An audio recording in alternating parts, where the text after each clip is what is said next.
Halo semuanya, oke jadi belakangan ini gue melihat kalau ada cukup banyak orang yang sedang membahas soal serial animasi lokal yang berjudul Ibra. Nah memangnya ini animasi apaan dan apa yang membuat orang-orang membahas soal animasi ini? Well, Ibra sendiri merupakan sebuah animasi web series dengan gaya 3D atau komputer yang dibuat oleh studio yang bernama Menara Studio. Animasi ini pertama kali rilis pada bulan Juli tahun 2022, di mana animasi ini bakal menceritakan keseharian dari seorang karakter yang bernama Ibra bersama dengan teman-temannya di sebuah pondok pesantren. Alasan kenapa animasi ini mengambil latar tempat di pesantren adalah agar animasi ini memiliki nuansa Islami yang sangat kental, yang mana ini sangatlah sesuai dengan tujuan utama mereka, yaitu memberikan hiburan dan sekaligus edukasi atau pembelajaran yang berbasis pada agama Islam.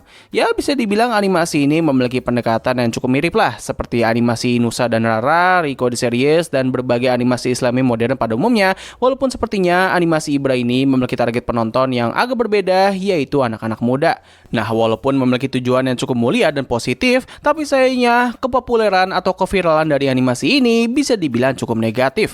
Banyak orang yang mempermasalahkan kalau animasi ini memberikan ajaran agama Islam yang tidak begitu bagus dengan lebih mengutamakan unsur mistis ketimbang realistis. Bahkan saking kacaunya, orang-orang di internet itu justru lebih bersimpati kepada karakter antagonis di animasi ini ketimbang karakter protagonisnya. Hal ini pun membuat gue sangat penasaran dan ingin bisa melihat apakah animasi ini memang seburuk itu atau ini semua hanyalah keviralan yang dilebih-lebihkan saja. Nah untuk mengetahui hal itu, mari kita langsung masuk aja ke pembahasan dalam 3, 2, 1.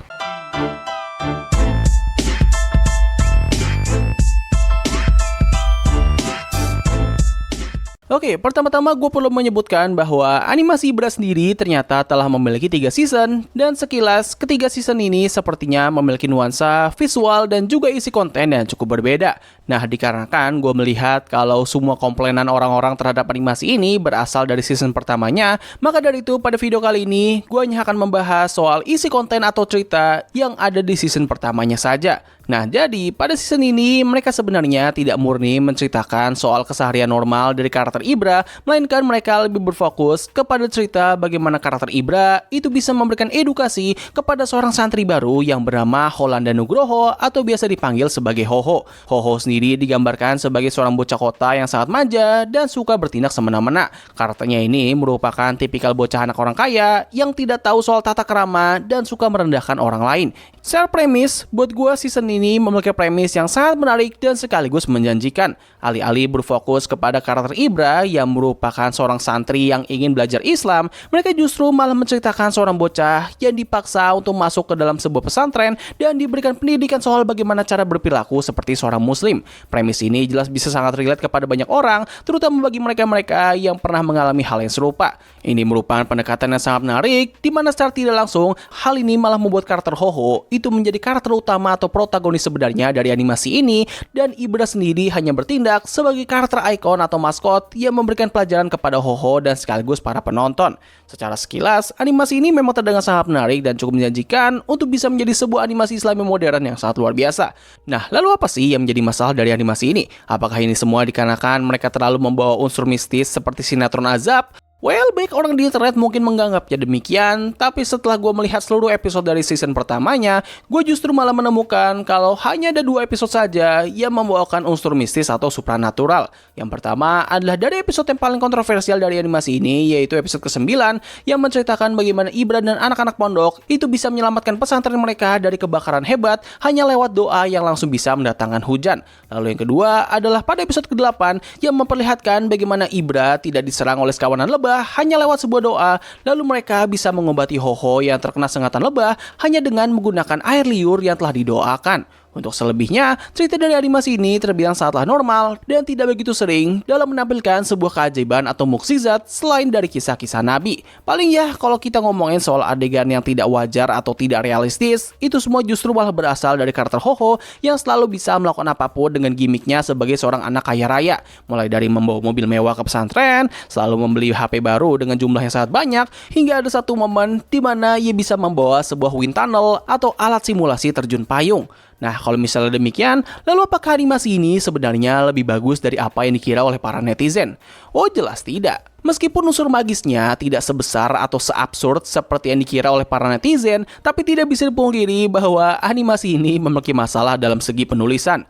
Nah, perlu diketahui bahwa hampir semua cerita dari season pertama itu memiliki format yang sama dan juga tetap. Semua dimulai dengan suatu topik atau tema yang beragam, lalu disusul oleh konflik antara Ho-Ho dengan Ibra dan juga para penghuni pondok pesantren. Konflik ini biasanya dimulai dengan ketidaknyamanan Ho-Ho dengan segala hal yang ada di sana, mau itu dari segi ajaran agama atau budaya pondok, hingga lifestyle atau pola pikirnya yang tidak sejalan dengan orang-orang yang ada di pondok. Nah, setelah itu, Ibra ataupun karakter yang lainnya akan berusaha untuk melawan segala masalah yang dibuat oleh Ho-Ho dengan ilmu agama Islam, mau itu fikih, akidah, ataupun sejarah. Lalu kemudian, Ho-Ho akan kembali melawan argumen tersebut dengan pemikirannya yang berbasis pada pemikiran modern dan realistis. Nah, pada titik inilah, Ibra akan berusaha untuk melawan kembali argumen tersebut dengan menceritakan segala macam kisah dari tokoh-tokoh agama Islam, mau itu kisah Nabi ataupun sahabat Rasul. Nah, uniknya, pada bagian ini, adegan akan selalu berpindah ke animasi 2 dimensi dan biasanya mereka akan menyampaikan kisah tersebut lewat sebuah lagu. Setelah lagu selesai, biasanya Ho-Ho akan tersadarkan dan merasa menyesal atas perbuatan sebelumnya dan ia akan berusaha untuk menjadi lebih baik. Ya, sebuah formula yang cukup basic dan juga template, namun memiliki potensi yang sangat besar untuk bisa menjadi sebuah cerita yang sangat bagus dan luar biasa. Alasan kenapa gue berkata demikian adalah karena dari awal cerita sampai Ho-Ho memberikan argumen menggunakan logika modern itu sebenarnya dibangun dengan sangat bagus. Nah, justru masalah di sini adalah ketika Ibra berusaha melawan argumen tersebut dengan menceritakan kisah agama Islam. Bridging antara momen ini bisa gue katakan sangat tidak bagus dan seringkali terasa tidak masuk akal. Salah satu contoh yang bisa gue ambil adalah pada episode ketiga, di mana konfliknya sendiri berkutat kepada Ho-Ho yang menolak untuk makan makanan yang ada di pondok pesantren karena makanan yang ada di sana dianggap aneh dan tidak menggugah selera baginya.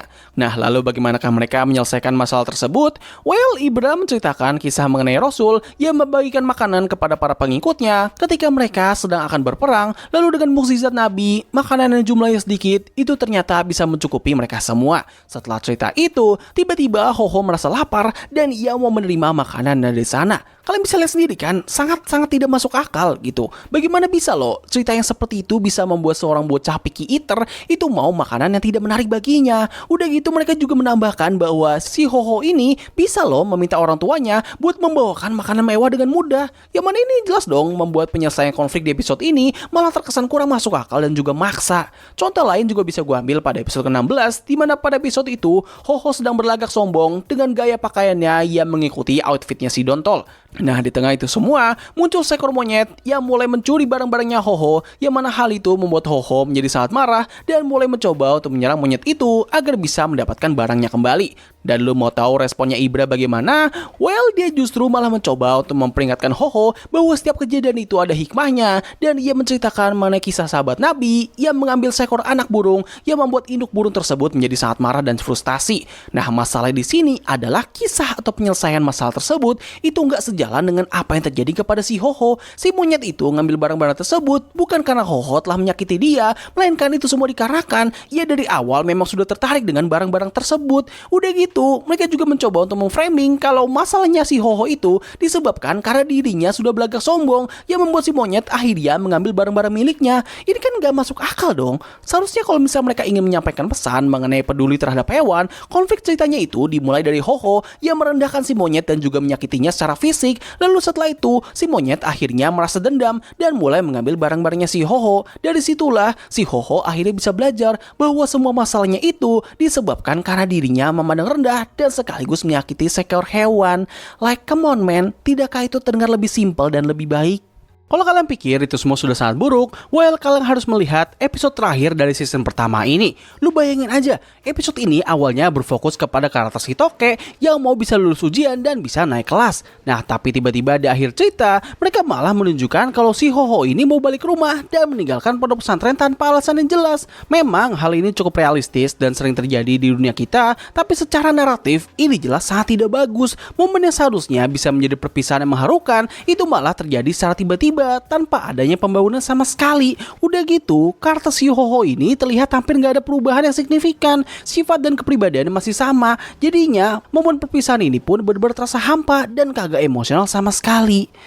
Selain dari penyelesaian konflik dan juga jalan ceritanya yang terkadang kurang begitu nyambung, masalah lain dari animasi ini yang bahkan hampir terjadi di seluruh episodenya adalah dari penggambaran karakter si Ho-Ho. Banyak dari kalian mungkin pada mengagung-agungkan sosok yang satu ini karena memiliki pemikiran yang realistis. Tapi kalau kalian melihat seluruh cerita dari animasi ini, kalian pasti bakal sadar bahwa karakter Ho-Ho itu sangatlah tidak konsisten dan bahkan bisa dibilang kurang masuk akal. Pada awalnya, ia memiliki sebuah alasan dan argumen yang cukup kuat, tapi setelah mendengar nasihat dan juga cerita dari si Ibra, ia seketika langsung tidak bisa melawan dan langsung tersadarkan. Contoh yang bisa gue ambil untuk bisa menjadi gambaran dari permasalahan tersebut adalah pada episode kelima dan juga keenam, di mana jalan ceritanya sendiri terbilang cukup mirip. Pada episode kelima, Ho-Ho mau mencoba pamer kepada Ibra kalau ia bisa memiliki sebuah helikopter, sedangkan pada episode keenam, Ho-Ho mau mencoba untuk menunjukkan bahwa tokoh pahlawan super fiksinya itu lebih hebat daripada tokoh-tokoh di dalam agama Islam. Nah, untuk episode kelima, Ibra mencoba untuk melawan argumen tersebut dengan menceritakan betapa hebatnya hewan buruk dalam mengantarkan Rasul ke langit yang ketujuh, sedangkan untuk episode ke-6,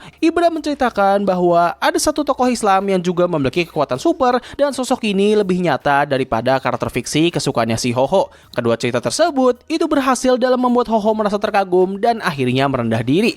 Nah, masalahnya di sini adalah reaksi si Ho-Ho itu sangatlah tidak masuk akal dengan penggambaran karakternya di animasi ini. Pertama, respon yang seperti itu seharusnya hanya bisa muncul kalau andaikan semua karakter di animasi ini merupakan seorang anak kecil. Nah, tapi seperti yang bisa kita lihat, mereka semua ini nggak terlihat seperti anak kecil sama sekali, melainkan lebih seperti seorang ABG yang sudah masuk ke taraf anak remaja.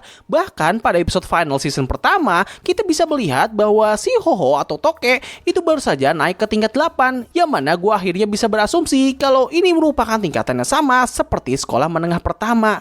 Dan seperti yang kita tahu, anak-anak di umur segitu itu pasti nggak akan mudah tersadarkan hanya lewat cerita dongeng. Otak mereka itu lagi di masa-masa rebel atau memberontak, jadi agak gak masuk akal aja kalau hanya dengan cerita seperti itu si Ho-Ho bisa langsung tersadarkan. Atau gini aja dah, kita nggak usah bahas soal umur, melainkan kita melihatnya dari karakter si Ho-Ho yang dikatakan sebagai sosok yang realistis abis. Kalau kita melihat dari sudut pandang tersebut, ini semua malah menjadi semakin tidak logis lagi, karena seperti kita tahu, orang-orang dengan pola pikiran seperti itu pasti bakal sangat bebel dan sulit untuk bisa menerima suatu cerita yang penuh dengan keajaiban. Seharusnya dengan penggambaran demikian, si Ho-Ho justru malah semakin skeptis dong dan terus mempertanyakan cerita itu, ya nggak sih? Nah, dengan semua ini, lalu apakah semua ceritanya seperti itu? Oh, alhamdulillahnya tidak. Karena gue menemukan ada beberapa episode di serial animasi ini yang setidaknya memiliki isi yang cukup baik. Ambil contoh episode 10, di mana episode ini menceritakan bagaimana si Ibra berusaha menasihati si Ho-Ho untuk tidak selalu mengikuti tren sosial media atau FOMO. Karena di sepanjang episode ini, Ho-Ho terus kali mengikuti tren sosial media yang membuatnya terlihat sangat aneh. Ya, walaupun reaksi si Ho-Ho ketika mendengar kisah yang disampaikan oleh Ibra itu masih terbilang kurang masuk akal, namun setidaknya setelah memberikan kisah Nabi, Ibra memberikan nasihat tambahan yang sebenarnya cukup masuk akal untuk keseluruhan konflik di episode ini. Contoh lain bisa gue ambil pada episode ke-17, di mana pada episode itu, Ho-Ho diceritakan sedang dibully oleh beberapa anak pondok dikarenakan kelakuannya yang sombong dan suka semena-mena. Nah, hal yang gue suka dari episode ini adalah mereka tidak hanya menyelesaikan permasalahan di episode ini hanya dari satu pihak saja. Dari pihak pembuli, mereka mendapatkan nasihat dan juga teguran dari sang kiai, sedangkan dari pihak yang terbuli atau si Ho-Ho itu mendapatkan nasihat dari Ibra bahwa bulian yang ia dapatkan itu juga merupakan salahnya sendiri dan Ho-Ho harus bisa menggunakan itu sebagai bahan introspeksi diri. Nah, tapi kalau harus dipilih manakah episode dengan kualitas yang paling bagus atau mendingan dari keseluruhan season ini, maka gue pilih episode ke-22. Episode ini menceritakan mengenai si Ho-Ho yang sedang ulang tahun, tapi dirinya merasa sangat kecewa karena hadiah yang ia dapatkan dari ayahnya itu ternyata hanya sebuah Al-Quran saja. Apa yang membuat gue menganggap kalau ini merupakan episode yang paling bagus adalah karena kisah Nabi yang disampaikan oleh Ibra itu sangatlah sesuai dengan konflik yang sedang terjadi, dan juga reaksi yang diberikan oleh si Ho-Ho terhadap kisah tersebut itu bisa dibilang merupakan yang paling natural. Ia tidak langsung merasa terkagum dan seperti mengalami perubahan karakter secara drastis. Ia justru malah mempertanyakan soal kisah tersebut dengan nada penasaran dan juga cukup kritis. Tidak itu saja, proses bagaimana dirinya akhirnya tersadarkan itu juga berjalan dengan secara perlahan dan terbilang cukup natural. Semua kombinasi inilah yang akhirnya membuat gue bisa mengatakan kalau ini merupakan episode terbaik di season pertama dari kartun Ibra. Nah, setelah melihat ini semua, lalu apakah animasi Ibra ini memang seburuk itu? Well, gue harus akui bahwa animasi ini memang memiliki banyak sekali kekurangan. Nah, tapi kalau misalnya ditanya apakah semua kekurangan itu sama seperti yang dikomplain oleh orang-orang di internet, oh jawabannya jelas tidak. Gue melihat kalau alasan kenapa animasi ini bisa sangat dibenci adalah karena faktor hype dan juga meme saja, serta gue juga melihat kalau kebanyakan orang yang merosting animasi ini pasti hanya mencoba untuk mencari bagian yang bisa dirosting tanpa melihat konteks di balik adegan tersebut. Semua kebencian ini pun akhirnya semakin didukung dengan stigma atau pandangan masyarakat kita terhadap agama Islam dan terkhususnya pondok pesantren itu sedang sangat buruk-buruknya. Dengan banyaknya berita mengenai ponpes yang bermasalah dan oknum agama yang menyesatkan, hal ini pun akhirnya membuat animasi ini menjadi target sasaran yang sangat empuk untuk dijadikan bahan bercandaan di sosial media. Nah, walaupun demikian, perlu ditekankan juga bahwa secara penulisan, ini animasi memang tidak begitu bagus. Mereka sebenarnya sudah memiliki premis yang sangat menarik dan bahkan berpotensial, tapi sayangnya cara mereka dalam menyampaikan cerita dan pesan moral serta sekaligus pembangunan dunia ataupun karakter itu terbilang kurang begitu baik. Cerita awalnya sudah cukup bagus dan juga terbilang lumayan dalam dengan perdebatan antara ajaran agama Islam dengan kehidupan modern, tapi ketika sudah sampai di pertengahan akhir atau lebih tepatnya pada bagian edukasi dan juga pesan moral, seketika ceritanya jadi agak lempem dan suka terkesan memaksa. Dengan premis yang sudah ada, mereka sebenarnya bisa loh membuat sebuah cerita yang berfokus kepada perdebatan antara Ibra yang memiliki pola pikir religius yang jadul dengan Ho-Ho yang memiliki pola pikir realistis yang modern. Bayangin gue adalah setiap cerita kita akan diperlihatkan dengan perdebatan antara mereka berdua dalam menanggapi satu topik, dan hasil dari perdebatan itu dapat memberikan dampak pengaruh yang positif kepada setiap individu, mau itu kepada Ibra yang akhirnya memiliki wawasan tambahan terhadap dunia modern ataupun Ho-Ho yang akhirnya mendapatkan wawasan baru terhadap agama Islam. Atau kalau misalnya mau lebih bagus lagi, mereka bisa aja membuat animasi ini menjadi sebuah cerita panjang yang berkelanjutan. Ceritanya bakal berkutat kepada perjalanan dari karakter si Ho-Ho yang akan belajar untuk bisa menjadi individu yang lebih baik seiring berjalannya cerita. Mulai dari episode-episode awal di mana ia tidak pernah mau mendengar atau tidak terpengaruh sama sekali dengan segala nasihat dari Ibra dan juga Pak Kiai, hingga masuk ke pertengahan akhir di mana ia akhirnya mulai bisa menerima nasihat-nasihat tersebut dan dirinya pun berubah menjadi individu yang lebih baik namun masih mempertahankan pola pikirnya yang realistis. Dan cherry on top dari kisah tersebut adalah kedatangan Ho-Ho itu juga bisa memberikan dampak positif kepada pondok pesantren itu lewat pemikirannya yang realistis dan juga hartanya yang melimpah. Ya bisa aja loh memperbaiki keadaan di sana, mulai dari menyadarkan beberapa budaya atau sistem sosial yang bermasalah di pondok hingga meningkatkan kualitas hidup yang ada di sana. Tapi ya itu semua hanyalah opini subjektif dan sekaligus imajinasi gue saja. Kalau menurut kalian gimana? Apakah kalian memiliki ide yang lebih baik untuk bisa memperbaiki animasi ini? Bila iya, tulis pendapat kalian di kolom komentar di bawah. So, begitulah yang bisa gue bahas soal animasi Ibra season pertama. Pada saat video ini dibuat, gue masih belum sempat untuk menonton season kedua ataupun ketiganya sama sekali. Maka dari itulah, gue masih belum mengetahui apakah mereka telah merevisi beberapa kesalahan di season pertama ataupun telah membuat ceritanya menjadi lebih baik lagi. Jadi ya, kalau andaikan kalian tertarik dengan video pembahasan dari season berikutnya, kalian bisa tulis saja di kolom komentar di bawah. Jadi mungkin cukup sekian dari video gue kali ini. Terima kasih atas waktu yang telah luangkan untuk menonton video gue. Gue undur diri, sampai ketemu lagi di video selanjutnya. Bye!